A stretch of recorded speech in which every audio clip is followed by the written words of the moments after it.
Hello बच्चा लोग, welcome to ignite class. आज हम क्या स्टार्ट करेंगे? आज चैप्टर कौन सा स्टार्ट होगा? ग्रेविटेशन। जिस चैप्टर की आप लोग डिमांड कर रहे थे वो चैप्टर आ गया है। आप लोग कह रहे थे ना सर पहले ग्रेविटेशन का बना दीजिए, ग्रेविटेशन का बना दीजिए। लीजिए भाई साहब, ग्रेविटेशन पहले ले लीजिए आप। ठीक है, हम सोचे थे पहले थर्मोडायनेमिक कर दे, लेकिन ग्रेविटेशन ग्रेविटेशन लीजिए, ग्रेविटेशन ले लीजिए। चलिए स्टार्ट करते हैं ग्रेविटेशन के फर्स्ट क्वेश्चन को। Newton Newton universal law of gravitation applied to, किसके लिए अप्लाइड होता है? न्यूटन का ग्रेविटेशनल लॉ, न्यूटन का gravitational law sir both small and big body, सारी बॉडी के लिए ग्रेविटेशनल लॉ लागू होता है। Very important. Please remark, please remark, for a particle inside uniform spherical shell, एक स्फेरिकल सेल है और उसके इनसाइड में एक है the gravitational force on the particle, तो इसके अंदर वाले पार्टिकल के लिए ग्रेविटेशनल फोर्स क्या होगा सर? जीरो होगा। क्या होगा? जीरो होगा। Very important. देखो बच्चा लोग, स्क्रीनशॉट लेते हुए चलना जरूरी नहीं है मैं किसी क्वेश्चन में भूल जाऊं तो आप स्क्रीनशॉट लेना बंद कर दें। तो प्लीज स्क्रीनशॉट लेते हुए चलें और पढ़ाई को सीरियस लें, पढ़ाई को सीरियस लें। और खासकर ऐसे टीचरों से, ऐसे टीचरों से, ऐसे मार्केट के, देखो अब एजुकेशन जो है ना एक मार्केट हो गया है और उसमें आपको लुभाने वाले टीचर बहुत मिलेंगे। लुभाने वाले टीचर इट मीन्स, आप देखो आप कहीं जाओगे डेमो लेने तो खासकर कुछ हर जगह पे, हर कोचिंगों में जाके देखोगे डेमो लेने, तो सबसे पहले कौन कौन से चैप्टर का डेमो ले लेते हैं?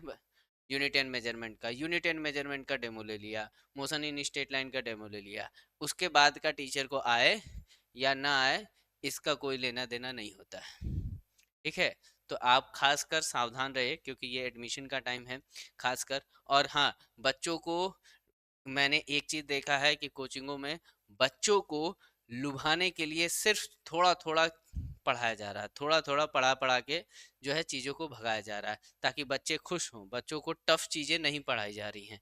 टफ चीज़ें पढ़ा दो तो बच्चा आपसे क्या हो जाएगा? निगेटिव हो जाएगा। ये सोच के टीचर जो है टफ चीज़ें नहीं पढ़ाते, बच्चे को सिर्फ ऊपर ऊपर चीज़ें पढ़ाते हैं। लेकिन ऐसा नहीं होने देना है। हर एक चीज को, जो भी जहां भी आप पढ़ें, जहां भी आप पढ़ें, एक एक चीज को पढ़ें क्योंकि सीखना बहुत जरूरी है। माना जैक बोर्ड में बहुत डीप में क्वेश्चन नहीं आते हैं, लेकिन बेटा जैक बोर्ड के बाहर जब निकलोगे तो उस दुनिया में डीप क्वेश्चन आएंगे। चाहे आप बीएससी करने जाओ, चाहे आप किसी गवर्नमेंट एग्जाम की तैयारी करने जाओ, तो प्लीज अपने फ्यूचर से खिलवाड़ ना करो। ठीक है, सोच समझ के, बहुत ही ईमानदारी के साथ अच्छे जगह पे जाके पढ़ाई कीजिए। ठीक है, एक एक चीज जहाँ पर बहुत डिटेल में समझाई जाए, बहुत अच्छे से समझाया जाए। टीचर इस बात को नहीं लेके सोचता है यार मैं ये चीज पढ़ा रहा हूँ, बच्चे ऐसा ना हो जाए, निगेटिव हो जाए। ठीक है, बहुत ऊपर ऊपर लल्लू लल्लू पढ़ा के आपको खुश करने वाले टीचरों से बच के रहें। ठीक, चलिए आइए स्टार्ट देखते हैं थर्ड क्वेश्चन। क्वेश्चन संख्या थर्ड क्या कहता है? Third question, the value of g vary with, value of g. G क्या होता है सर? अब ग्रेविटेशनल फोर्स होता है F is equal to G m1 m2 upon में आर स्क्वायर। सर इसी कैपिटल जी की बात हो रही है, इसी कैपिटल जी की बात। सर ये क्या किसी की प्रॉपर्टी है? नहीं, ये यूनिवर्सल है, यूनिवर्सल ग्रेविटी कांस्टेंट है, ग्रेविटेशनल कांस्टेंट, ग्रेविटेशनल कांस्टेंट है ये, यूनिवर्सल ग्रेविटेशनल कांस्टेंट। सर क्या ये हाइट पे डिपेंड करेगा? क्या हाइट पे डिपेंड करेगा? नहीं डिपेंड करेगा। क्या ये सर डेप्थ पे डिपेंड करेगा? क्या नहीं करेगा। क्या ये रेडियस पे डिपेंड करेगा? नहीं करेगा। तो इसका आंसर आएगा ऑल ऑफ दिस। क्या आएगा? All of this. चलते हैं नेक्स्ट क्वेश्चन की तरफ। Which law describe the orbit of planet around the sun. देखो एक ही लॉ है जो प्लैनेट के लिए है, वो है केपलर लॉ। वो कौन सा है? केपलर्स लॉ, वो है केपलर्स लॉ। केपलर्स लॉ जो है ये प्लैनेट को सन के ऑर्बिट मोशन को क्या करता है, डिफाइन करता है। कौन सा law, Kepler law, very important है। हालांकि देखो आपके बोर्ड ओरिएंटेड ये क्वेश्चन हैं, ये जितने क्वेश्चन हैं ये बोर्ड से ओरिएंटेड हैं, ठीक है। आप जो है कि देखेंगे, जो बच्चे मुझसे क्लास में ऑफलाइन पढ़ चुके हैं उन्हें पता है मैंने कितना डीप में कितनी चीजें पढ़ाई हैं। मैं आप किसी भी बच्चे से इग्नाइट क्लासेस से जो ऑफलाइन में मुझसे पढ़ा होगा, राहुल सर से फिजिक्स पढ़ा होगा, उससे जाके आप जरूर पूछिएगा, उसकी कॉपी देखिएगा, जितना 2 से 3 कोचिंग में जितना पढ़ाया जाएगा, जितने कॉन्सेप्ट कराए जाएंगे, जितने न्यूमेरिकल कराए जाएंगे, उतना मैं अकेले कराता हूँ, ठीक है। और एक एक बच्चा को सिखा के भेजना है, क्योंकि मेरी जो क्लास होती है वो पढ़ने की नहीं, सीखने की क्लास होती है। चलिए चलते हैं नेक्स्ट क्वेश्चन की तरफ। हाँ, जो बच्चे मुझसे एग्री हैं वो कमेंट जरूर करेंगे इस बात को कि मेरी जो क्लास होती है वो सीखने की क्लास है, नॉट पढ़ने की। The dimension formula of gravitational intensity, gravitational intensity sir ये क्या होता है ये वर्ड, ये स्मॉल जी को ही कहते हैं ग्रेविटेशनल इंटेंसिटी। ये एक प्रकार से क्या है, ग्रेविटेशनल एक्सेलरेशन है, ये है एक प्रकार से ग्रेविटेशनल एक्सेलरेशन है। तो इसकी यूनिट क्या आएगी sir, L T minus two आएगा, एल टी माइनस टू आएगा आंसर। यूनिट एंड मेजरमेंट अच्छे से मैंने पढ़ाया है एक एक बच्चे ने, और हाँ बच्चों ने इसका बहुत ही अच्छा रिजल्ट भी दिया है। यूनिट एंड मेजरमेंट मेरा जो वीडियो है वो बहुत बच्चों ने लाइक किया, बहुत आप लोगों ने मुझे प्यार किया है। आई होप आप सभी चैप्टर को इसी तरह मेहनत के साथ पढ़िए। जो भी दिक्कत आए आपको फिजिक्स के किसी भी क्वेश्चन में, किसी भी बुक में, कहीं भी यूनिवर्स की किसी भी चीज में आपको फिजिक्स में दिक्कत आए, आप मुझे कमेंट कर सकते हैं, ठीक है। इग्नाइट क्लासेस का जो नंबर है उस पर व्हाट्सअप कर सकते हैं।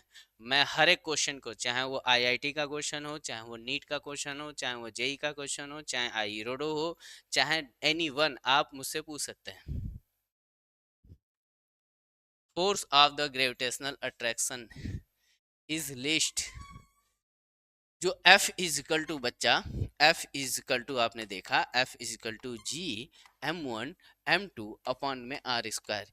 क्या ये पूरे अर्थ पे सेम लगता है क्या, नहीं सर, ये पोल पर, क्या पोल पर मैक्सिमम होता है, पोल पर इसकी वैल्यू मैक्सिमम होती है, और इक्वेटर पर ये क्या होती है, मिनिमम होती है, कम होती है, इट मींस पोल से कम होती है। समझ में आई बात। क्या कारण है इसका, इसका कारण बहुत हैं। एक कोरोलिस इफेक्ट भी इसका कारण होता है, सन की रोटेशन, सन की पोजीशन के कारण भी ये चीज वेरी करती है, ठीक है। वो आपके सिलेबस में अभी नहीं है।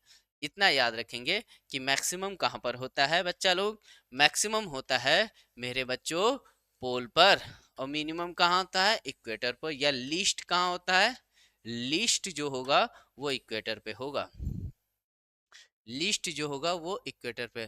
तो कहाँ क्या बोला है, लिस्ट पूछा है, यानी कि ऑप्शन ए, ठीक है। एक एक क्वेश्चन की पूरी डीप एनालिसिस करते हुए चलेंगे हम, ठीक है। और मैं फिर से बता रहा हूँ, ऐसे टीचरों से सावधान रहे जो किसी कोचिंग में आप गए होंगे, अगर 15-20 दिन 25 दिन आपको यूनिट एंड मेजरमेंट पढ़ाया जा रहा है, तो भाई साहब आपको फिजिक्स नहीं पढ़ाया जा रहा वहाँ, क्योंकि unit and measurement physics, main physics का पार्ट ही नहीं है। मेन फिजिक्स तो आपकी स्टार्ट होती है काइनेमेटिक्स से, ठीक है। और काइनेमेटिक्स, न्यूटन लॉ, उसके बाद work energy power, rotational motion, circular motion, projectile motion, ये सब इम्पोर्टेंट है, ठीक है। ये सब मैं टीचर में देख रहा हूँ यहाँ पर, ये सब मैं टीचर बहुत कम क्लास ले रहे हैं, बहुत कम चीजें सॉल्व करा रहे हैं, और ये और नहीं तो कह देते हैं बेटा जैक बोर्ड में यही आता है। अरे बच्चा जैक बोर्ड में ठीक है, बच्चे के लिए जैक बोर्ड में इतना ही आता है, उतना ही पढ़ाना है, ठीक है, लेकिन बच्चे का फ्यूचर का क्या, आगे चल के वो उस चीज को लेके परेशान रहेगा लाइफ टाइम, तो उस चीज को भी ध्यान देना है, ठीक है। तो ऐसे टीचरों से, ऐसे कोचिंगों से दूर हटिए, ठीक है। सही प्लेस को चूज कीजिए, सही आदमी से पढ़िए, क्योंकि टाइम आपके पास कम है, टाइम इम्पोर्टेंट है। तो प्लीज अच्छे से अपनी पढ़ाई को कंप्लीट करो। The satellite having the same time period of revolution as that, ऐसी कौन सी सैटेलाइट है जिसका टाइम पीरियड अर्थ के रिवोल्यूशन से मैच करता है, उस सैटेलाइट को कहते हैं जियो स्टेशनरी। क्या कहते हैं, जियो स्टेशनरी सैटेलाइट, जियो स्टेशनरी सैटेलाइट, वो सैटेलाइट जिसका time period, rotational time period जो है वो कितना होगा, वो अर्थ के समान होगा। ठीक है, फटाफट स्क्रीनशॉट ले लीजिए आप लोग, फटाफट स्क्रीनशॉट लें। चलेंगे नेक्स्ट क्वेश्चन की तरफ। स्केप, स्केप मतलब क्या, देखो स्केप का मतलब होता है ये है अर्थ, ये है अर्थ। इस अर्थ का एक होता है ग्रेविटेशनल फील्ड, एक होता है क्या बच्चा, ग्रेविटेशनल फील्ड। अगर किसी चीज को हम फेंकें और इतनी स्पीड से फेंकें 11.2 किलोमीटर पर आवर की स्पीड से अगर हम फेंक दें, पर सेकेंड है आई थिंक, पर सेकेंड से फेंक दें तो ये क्या हो जाएगा, ये ग्रेविटेशनल फील्ड से बाहर हो जाएगा। इसी स्पीड को हम क्या कहते हैं, स्केप वेलोसिटी कहते हैं। तो escape earth is gravitational pull and move in the space. इसका आंसर क्या आएगा, सी आएगा। फटाफट स्क्रीनशॉट ले लो, फटाफट स्क्रीनशॉट लो। चलेंगे नेक्स्ट क्वेश्चन की तरफ। What happened to the gravitational force between the two objects when the mass of one of the object is double? याद रखें यहाँ पे वन है, पेपर में आपको दो भी दे सकता है। देखो फॉर्मूला है, फॉर्मूला है,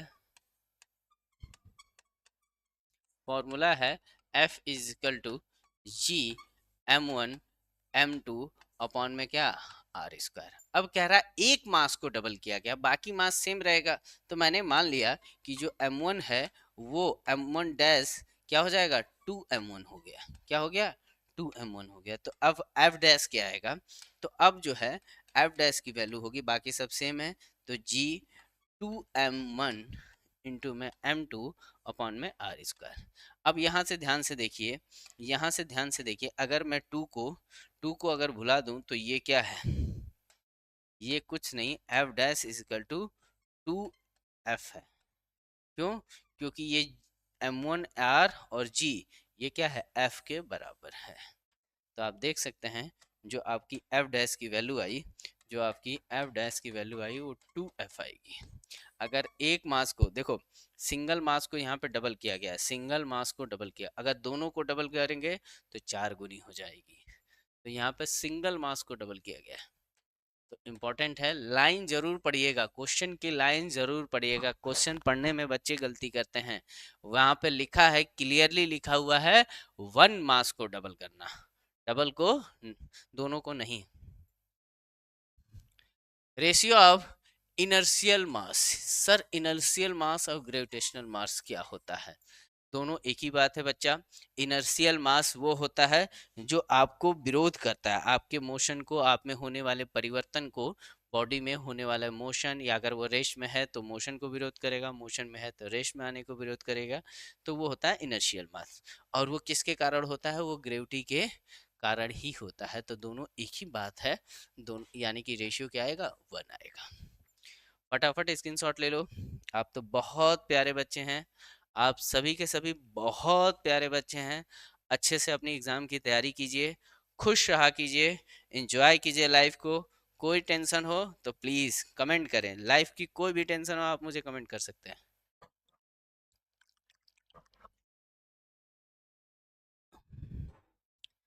याद रखिए मैं कौन हूँ,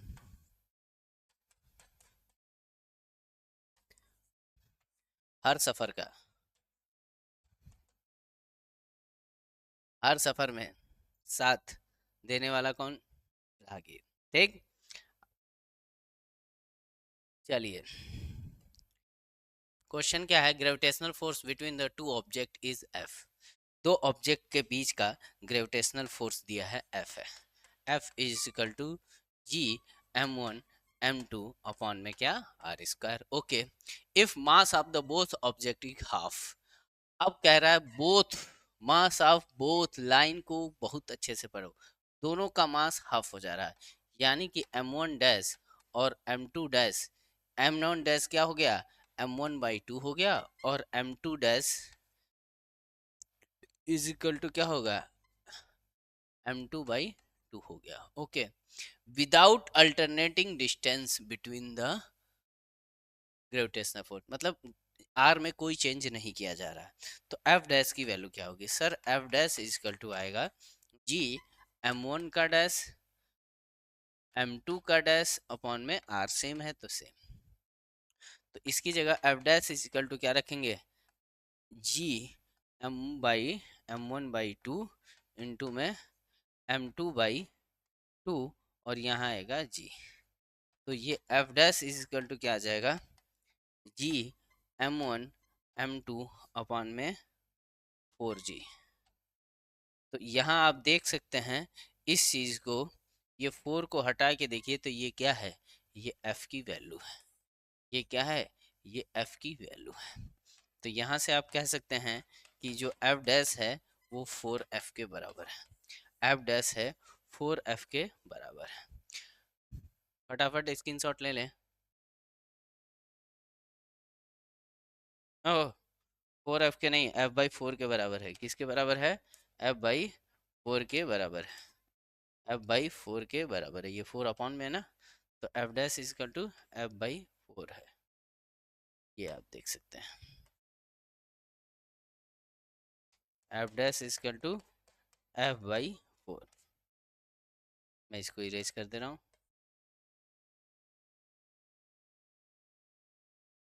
फटाफट बच्चा लोग स्क्रीनशॉट लीजिए, फटाफट स्क्रीनशॉट लीजिए। चलते हैं नेक्स्ट क्वेश्चन की तरफ। Two sphere of the mass m and capital m are situated in the air.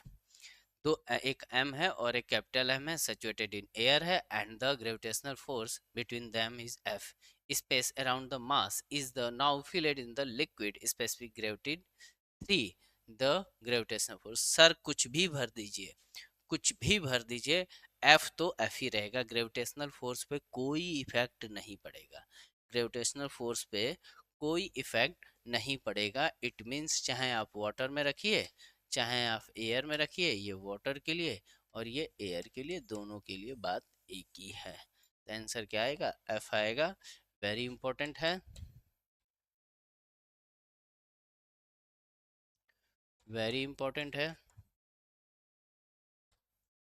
चलते हैं नेक्स्ट क्वेश्चन की तरफ।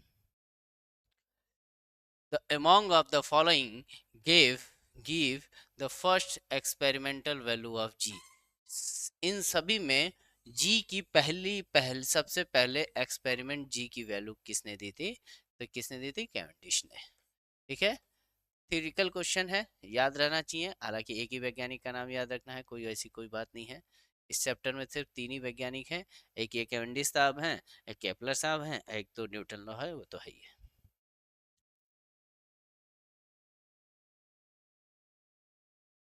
फटाफट स्क्रीनशॉट लेते चलेंगे।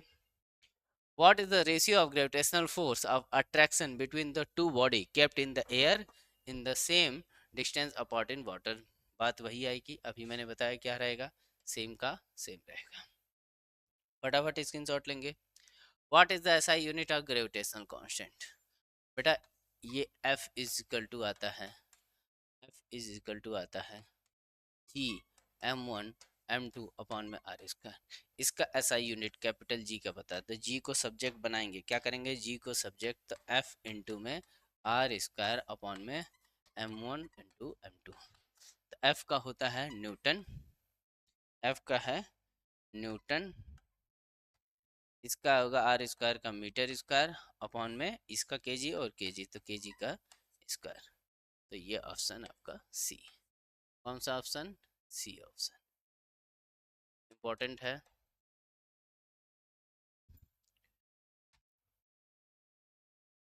Where will where will it be profitable to purchase the 1 kilogram of sugar? 1 kilogram sugar कहाँ खरीदना easy होगा? सर अपने घर पे खरीदना इजी होगा, जहाँ तक दूर से खरीद के लाओगे तो भाड़ा लग जाएगा।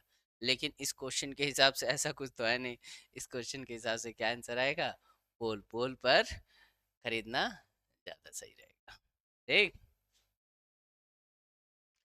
चलिए। What is the relation between the height h and depth g for the same value of same change of g? ठीक है, ये भी ठीक है कहने का। सर आपको पता है G H is equal to क्या होता है? जी एच हाइट के लिए जी 1 - 2h अपॉन में आर। ये होता है हाइट के लिए। इसके लिए हाइट के लिए जो बच्चे मुझसे पढ़े हैं उन्हें ये मैंने डेरिवेट करके दिया हुआ है कि कैसे डेरिवेशन होता है। GD इज इक्वल टू होता है डेप्थ के लिए। हालांकि जो बच्चे नहीं भी पढ़े हैं उनको ये याद कर लो, ज़्यादा ज़रूरत है नहीं डेरिवेशन की, क्योंकि आपका बोर्ड वैसे भी महान है। डेरिवेशन वेरिएशन पूछता नहीं है, MCQ है तो कोई दिक्कत वाली बात। G is equal to 1 - D/R। अब कह रहा है दोनों सेम हो, तो sir GD is equal to GH। ये याद रखना बहुत ही ज़्यादा इम्पोर्टेंट है, वेरी वेरी इम्पोर्टेंट है कि किस हाइट पर क्या होगा। देखो तो ये हो गया G1 - D/R is equal to G1 - 2H/R। तो सर ये सब एक्स्ट्रा चीज़ें काट दिया जाए, एक्स्ट्रा चीज़ें काट दिया जाए तो क्या बचेगा, D/R is equal to 2H/R। R R भी कट गया तो क्या बचेगा, D is equal to 2H। D is equal to 2H। ये याद रखेंगे बस। D is equal to, very important है, वेरी इंपॉर्टेंट। फटाफट स्क्रीनशॉट लें। चलते हैं next question. At sea level a body will have minimum weight. मैंने बताया मिनिमम वेट कहाँ होगा सर, इक्वेटर पे। कहाँ होगा, इक्वेटर पे। इक्वेटर जहाँ भी दिखे ऑप्शन मार। बहुत ही इजी है चैप्टर, बहुत ही इजी है चैप्टर। ठीक है बेटा, जिस बच्चे ने न्यूटन लॉ के क्वेश्चन नहीं किए हैं, NLM न्यूटन लॉ के क्वेश्चन नहीं किए हैं या वीडियो नहीं देखे हैं, वो जरूर जाके सारे न्यूटन लॉ के जितने मैंने वीडियो दिए हैं जरूर देख लेना, लाइफ टाइम काम आएगा आपके। In the some region the gravitational field is zero, the gravitational potential। Sir gravitational field और पोटेंशियल क्या होता है समझो। ग्रेविटेशनल फील्ड अगर पोटेंशियल की बात करें तो ये होता है V is equal to GM upon में R, वो भी निगेटिव में, GM अपॉन में R होता है। जबकि फील्ड इज इक्वल टू होता है VdVg अपॉन में dr। अगर E जीरो है तो DVG क्या होगा, VG क्या होगा, कांस्टेंट होगा। क्या होगा, कांस्टेंट होगा। मोशन इन स्ट्रेट लाइन में भी बताया गया है कि देखो अगर dV/dt एक्सेलरेशन है और एक्सेलरेशन क्या है, जीरो, तो वेलोसिटी क्या होगी है, कांस्टेंट होती है। ये ऐसा आप लोगों ने पढ़ा होगा, ऐसा आप लोगों ने unit motion in straight line में पढ़ा होगा। सेम प्रोसेस यहाँ भी अप्लाई कर देंगे तो ये इसका आंसर क्या आएगा, 20। चलेंगे नेक्स्ट क्वेश्चन की तरफ। The gravitational potential at the distance r from a body of mass m is. Potential अभी मैंने लिखा था, क्या लिखा था, Vg is equal to -Gm upon में r। जो भी आंसर है वो टिक मार लीजिए। ये चैप्टर बहुत आसान है, बोर्ड के आए हुए क्वेश्चन, ठीक। हालांकि मैंने कॉपी में इससे बेहतरीन क्वेश्चन आप लोगों को कराए हैं। ये आपका होमवर्क क्वेश्चन है, फटाफट स्क्रीनशॉट ले लेंगे इसी के साथ। ठीक है, ये पहला वीडियो ग्रेविटेशनल का कंप्लीट होता है। मिलते हैं नेक्स्ट वीडियो में। आई होप आप सभी अच्छे से पढ़ाई कर रहे हैं और अपने दिमाग को खोलिए। सिर्फ जैक बोर्ड ही आपका एग्ज़ाम का पर्पस नहीं होना चाहिए, आपकी पढ़ाई का पर्पस सिर्फ जैक बोर्ड नहीं होना चाहिए। हालांकि मैं मैक्सिमम जैक बोर्ड के क्वेश्चन तो यहीं यूट्यूब पे आपको करा दूंगा, कहीं ढूंढने की ज़रूरत नहीं है, किसी बुक को कोई किसी वर्मा अर्मा कुछ भी करने की ज़रूरत नहीं है। हालांकि आप कर रहे हैं तो बुरा नहीं है, करनी चाहिए, अपने से खुद की प्रैक्टिस सेल्फ स्टडी करने की ज़रूरत है, सभी को है, करनी भी चाहिए। बट अगर आपने नहीं भी किया है, नहीं खरीदा है किसी कारणवश, तो कोई दिक्कत नहीं बेटा, टेंशन लेने वाली बात नहीं है। जितना मैंने क्वेश्चन करा रहा हूँ आप मेरे जाके देख सकते हैं, लगभग मैंने 400 क्वेश्चन ऑलरेडी करा चुके हैं। इतना क्वेश्चन तो मैं फ्री में यूट्यूब पे करा रहा हूँ, अभी तक कराए हैं, अभी और बाकी है। तो बेटा सोचो मैं ऑफलाइन में कितना पढ़ा रहा हूँ, समझ में आई बात। तो जो बच्चे मुझसे पढ़ रहे हैं वो इस चीज़ को समझ रहे होंगे। Thank you, thank you to all of you. हाँ, जिन बच्चों को अगर रांची आके पढ़ना है तो वो प्लीज़ इग्नाइट क्लासेस जो कि रांची के प्लाजा चौक पे है आके विजिट करें। सारी डिटेल आपको डिस्क्रिप्शन बॉक्स में मिल जाएगी। थैंक यू बच्चों।